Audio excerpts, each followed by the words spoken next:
হজরত জুনায়েদ বাগদাদি একদিন তার শিষ্যদেরকে নিয়ে রাস্তায় বের হলেন। পথমধ্যে এক লোক একটা গরু নিয়ে তাদের সামনে হেঁটে যাচ্ছেন। লোকটির হাতে গরুটির দড়ি। গরু হেঁটে যাচ্ছে, লোকটি দড়ি নিয়ে হেঁটে যাচ্ছে। তাই দেখে হজরত জুনায়েদ বাগদাদি তার শিষ্যদেরকে বলল, আচ্ছা বলো তো দেখি এখানে কে আবদ্ধ, লোকটি না গরুটি? তাই দেখে তার শিষ্যরা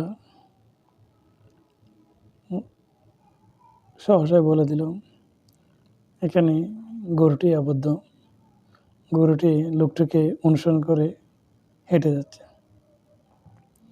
তা শুনে হজরত জুনায়েদ বাগদাদি ওনার কাছে থাকা একটা কাঁচি নিয়ে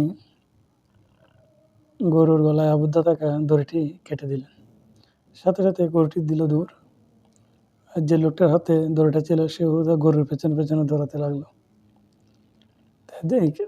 এটা দেখে হজরত জুনায়েদ বাগদাদি শিষ্যরা তো অবাক, থমকে গেল। জুনায়েদ বাগদাদি এবার তার শিষ্যদেরকে বললেন, যা কিছু তুমি তোমার মনে করছো আসলে কিছুই তোমার না, মূলত বন্ধনে আটকাচ্ছ তুমি। জগতের বস্তু নিশ্চয় ততক্ষণ তোমার যতক্ষণ তুমি বেঁধে রাখবে। তুমি না বাঁধলে সবই তোমার থেকে পালাবে,